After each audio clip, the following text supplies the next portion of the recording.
Last week we spent some time looking at ray diagrams for mirrors. That was based on reflection. The idea that the angle of incidence always equals the angle of reflection. When a beam of light strikes a flat mirror, it bounces off at the same angle. When it strikes a curved mirror, it bounces off at the same angle, although the images formed in a curved mirror sometimes look a little bit odd because the angles are different. The angles change because of the shape of the mirror.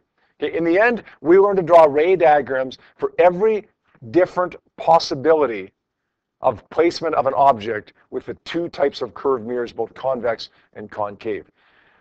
Over the last couple of days, we've been spending time talking about refraction, the bending of light when it goes into a new medium. Okay, when light goes from air to glass, it bends. When it goes from air to water, it bends. When it goes from water to air, it bends. This is the basic principle behind lenses. The lenses that, if you have glasses, you see in front of you right now. That all of you see in front of me right now. Okay, my eyes can't see properly because the lens in my eye, the lens that's there, although it's designed to refract light that would converge at my retina, doesn't do that. Okay, the light refracts through the lens of my eye and converges in front of my retina. So I need lenses. I need something else, some other material in front of my eyes to bend light differently, to correct the lens in my eye. We call them corrective lenses. Two kinds of lenses. First one is called a converging lens. Converging lens is like a magnifying glass. We also call that this is going to get confusing, isn't it? A converging mirror was concave. A converging lens is convex. The lens that's thicker in the middle than it is at the edges. Remember, the mirror, thinner in the middle. The lens, thicker in the middle. Converging lens, thicker in the middle, called convex. Diverging lens, opposite to a diverging mirror, this one's going to be thinner in the middle than it is at the edges. We also call it a concave lens. That's what I have in front of my eyes right now.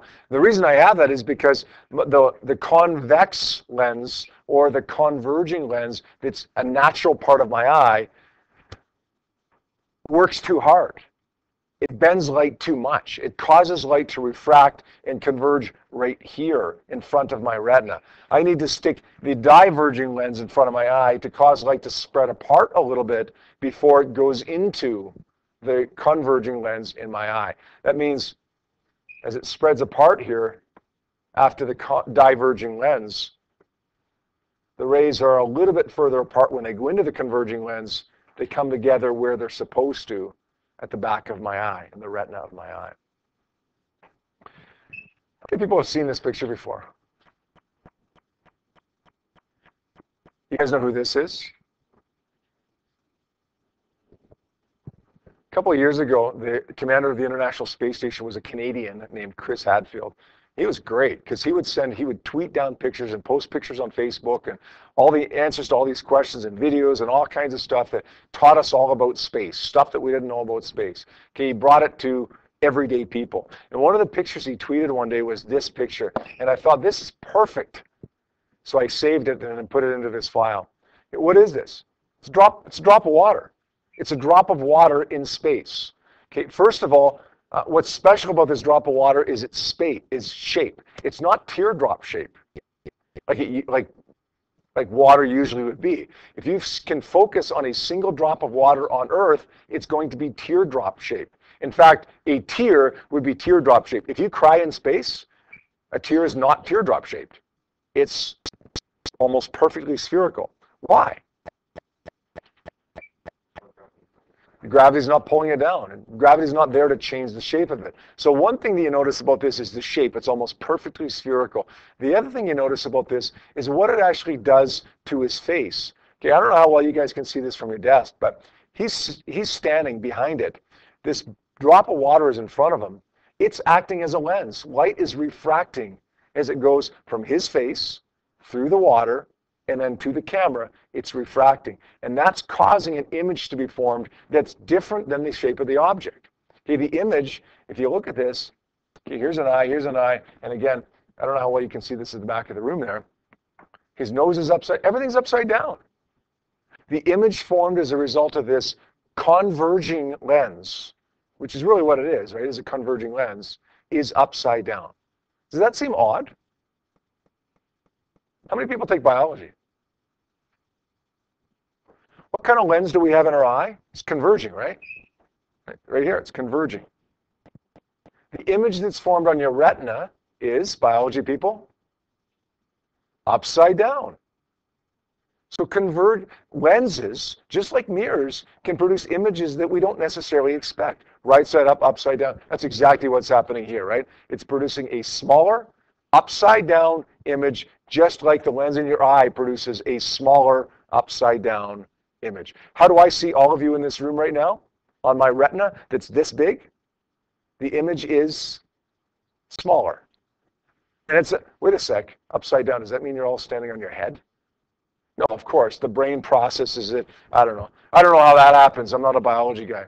Okay, the brain kind of recognizes that it's upside down and it flips it over and does its thing, right? All right, let's go right into drawing the ray diagrams here. What kind of mirror we got? Sorry, what kind of lens do we have here? Habit, right? Talking about mirrors for a few days. Now we're dealing with lenses. What kind of lens is this? Two names. One is what, John? What's one of the names? Converging. What's the other one, Brad? Convex. Converging, convex. Okay, as opposed to a mirror that was this shape would have been a convex, but diverging. Rays that are parallel to the principal axis here on this converging mirror don't diverge away from the focal point. Rays that are parallel to the principal axis here converge at the focal point. Now, this part out here, this spot out here, is not the radius of curvature. It's not going to be R. It's just going to be, we'll call it 2F, twice the focal length. The only reason we even have that drawn in there is there's a little bit of a spacer. Okay, we want to put the object in certain positions. Okay, we want to know exactly where we're putting the object relative to where the lens is. It's a spacer. All rays parallel to the principal axis will converge at the focal point. Okay, knowing that, and knowing what happens to a number of other rays, let's draw some ray diagrams here. Okay, first object. We're going to put our first object. We're going to put our first object way out here, way beyond twice the focal length. Okay. This is not really F, right? The focal length is really over here on the other side because the rays of light go through the lens. This is a spacer. It's the same distance as F. First ray, going to go parallel to the principal axis. From the top of the object, parallel to the principal axis. Now, what's going on inside the lens here? That's a bit of a simplification, right? It's not going straight into the lens and then coming out the other side at an angle. When it hits the lens, it bends. When it goes out the other side, it bends again. So what's going on inside is doesn't actually look like that. But the net effect is what you see here, outside of the lens on either side. So we'll draw it like this because it's easier. But in the end, understand that it doesn't really look like that inside the lens. Second ray, it's going to go from the top of the object down through the optical center, we call it, the optical center. Not reflecting, right? It's refracting.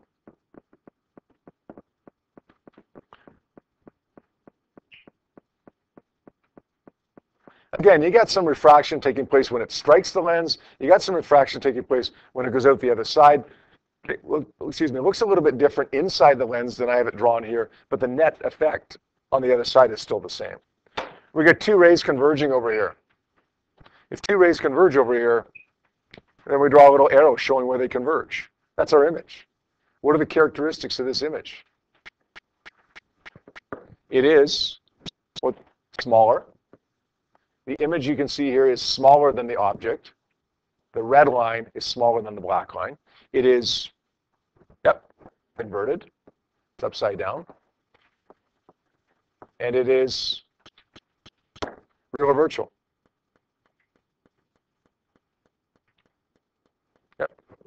It's real, which means it can be projected onto a screen. And we know that it's real because solid lines are intersecting. Remember, if you drew ray diagrams for mirrors, to get a real image, it had to be on the same side of the mirror as the object. To get a real image for lenses, it has to be on the opposite side.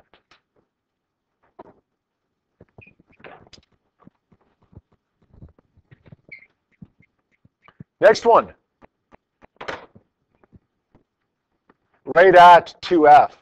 Okay, parallel to the principal axis, down through the focal point. Second one is going to go down through the optical center, like this. Okay, it looks something like that. You're going to get an image that's formed. It should be formed directly below 2F on the other side. And the characteristics of that image would be that it's, what does that look like to you? What does that look like to you? Janessa, larger, smaller, same size?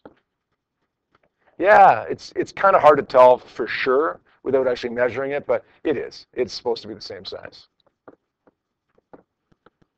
Same size. Right side up or inverted? Cassie? Good. It's upside down. It's inverted. And Tyler, is it real or virtual?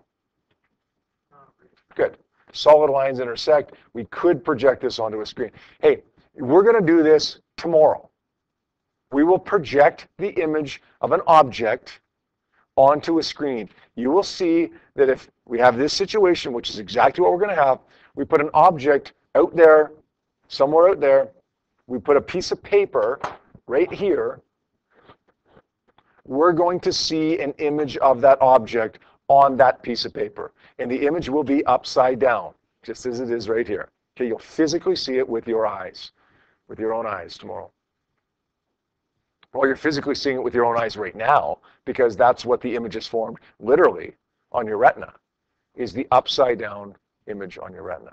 Okay, let's try the next one. This time, bringing the object a little bit closer still. It's between F and 2F. Parallel, down through the focal point. Second one goes down through the optical center. They still intersect on the right-hand side, but this time it's further over. This one is going to be larger. This one is going to be inverted. And this one is going to be, once again, real.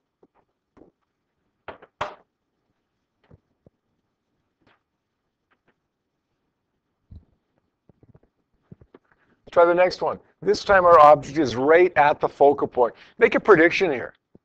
I want you to make a prediction. What do you think the image is going to look like here, John? Think there's going to be no image? That's what we had when we had the object at the focal point of a converging mirror, right? Was no image. Okay, let's see what we get here. First ray, parallel to the principal axis, down through the focal point. Second ray, down through the optical center. They don't converge on the right-hand side, so let's extend them back here, like we did with mirrors. They don't converge over there, so John, you're right, there is no image. If you have a converging lens or a converging mirror, there is no image formed when you're at the focal point.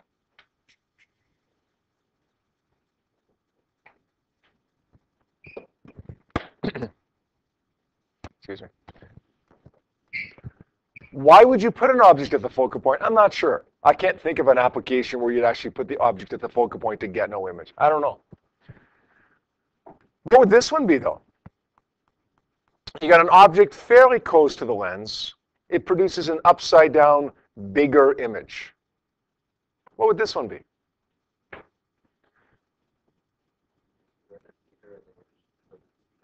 Yeah, you're staring it in the face. You're staring the answer to that question in the face, literally. Have a look at the ceiling right now. What do you see up there? An upside down projector.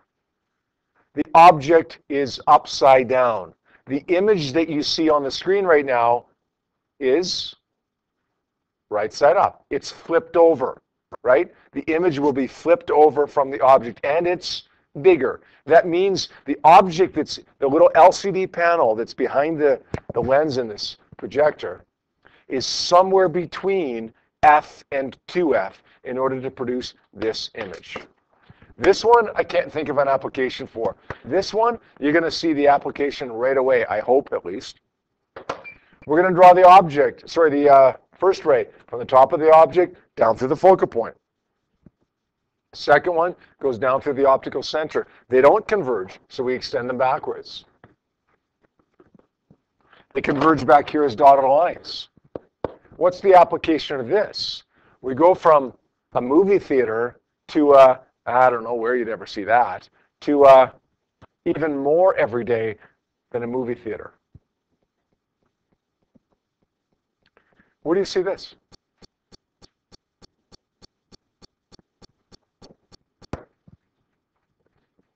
It's a magnifying glass. It's exactly what it is. It's a magnifying glass.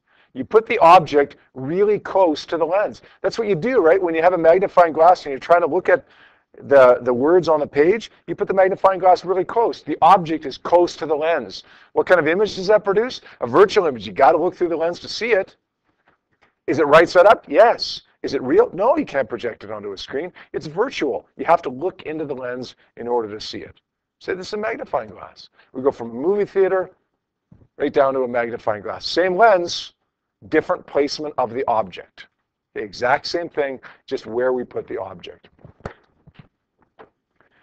What kind of lens we got here? This is the other kind, right? Which is, Brad? This is diverging, or it's concave. Remember, with mirrors, it's diverging convex. With lenses, it's diverging concave. Good news is, just like with diverging mirrors, all the ray diagrams look the same. Okay, I'm going to draw one of them here, and then you guys can finish up the other ones here. First ray, parallel to the principal axis, goes through the lens, but it doesn't go through the lens like this or like this. It diverges like this away from the focal point. It's as if it's going away from the focal point right here. The second ray, from the top of the object down once again through the optical center. They don't intersect. Let's extend them. Okay, let's extend this one backwards. Okay, let's extend this one backwards. It might seem odd to extend this one backwards, but if we do extend them both backwards, we clearly see that it's two dotted lines that intersect, which means that this image is smaller. It means that it's upright. And it means that it is real or virtual. Real or virtual? Virtual. Dotted lines that are intersecting. We can't project it onto a screen. Just like with a diverging mirror, the characteristics are always the same for a diverging lens. Smaller, upright, and virtual. Where do you see this lens? In front of my eyes, in front of Kelsey's eyes. Nobody else is wearing glasses here?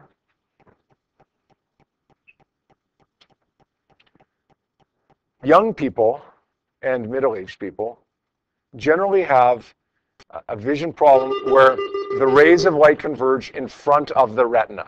So we need diverging lenses to spread them apart a little bit. As we get older, we will need bifocals. Both of us will need bifocals.